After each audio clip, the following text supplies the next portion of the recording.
लेकिन जब जाहिर है इस सरकार का गठन हुआ, इस सरकार के गठन का ऐलान हुआ 2022 में और उसके बाद आप लोगों ने औपचारिक तौर पर काम शुरू किया, तो मकसद तो यही रहा होगा कि तमाम जो दुनिया भर के इंटरनेशनल इदारे हैं, बड़ी बड़ी जो संस्थाएं हैं इंटरनेशनल, उन तक अपनी आवाज़ पहुंचाई जा सके और बलूचिस्तान, फ्री बलूचिस्तान, ये जो मूवमेंट चल रहा है, इसके पक्ष में एक माहौल बनाया जा सके। कुछ कामयाबी आप लोगों को हासिल हुई क्या इस काम में?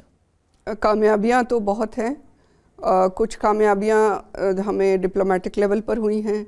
अच्छा। और कुछ ऐसा है कि हमने जो बलोच हैं, 60 मिलियन बलोच इस वक्त डिस्पर्स्ड हैं, उनकी यूनिटी का काम आगे बढ़ रहा है और बहुत लोग आके जुड़ रहे हैं हमारे साथ।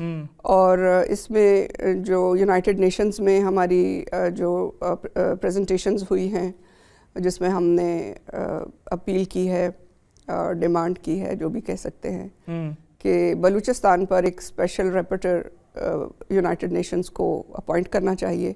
वहाँ पर जेनोसाइड हो रहा है और बलूचिस्तान की जो इंटरनेशनल बॉर्डर्स वायलेट हुई हैं 1948 में, उनको दोबारा रेस्टोर किया जाए और पाकिस्तान ने जो इलीगल ऑक्यूपेशन किया है पाकिस्तान को, बलूचिस्तान के बॉर्डर से बाहर निकाला जाए और बलूचिस्तान के लोगों को ये राइट दिया जाए कि वो वहाँ पर फेयर इलेक्शन हो और वो अपनी सरकार खुद बनाए। क्या रुख रहा, यूनाइटेड नेशंस का क्या रुख था जब आप लोगों ने ये अपील की?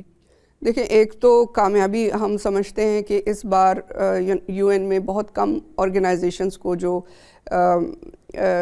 डायलॉग था इंटरनेशनल, उसमें बहुत कम ऑर्गेनाइजेशंस को अपॉर्चुनिटी मिली थी और हमारी ऑर्गेनाइजेशन जो थी वो it was one of them that was given the opportunity to represent.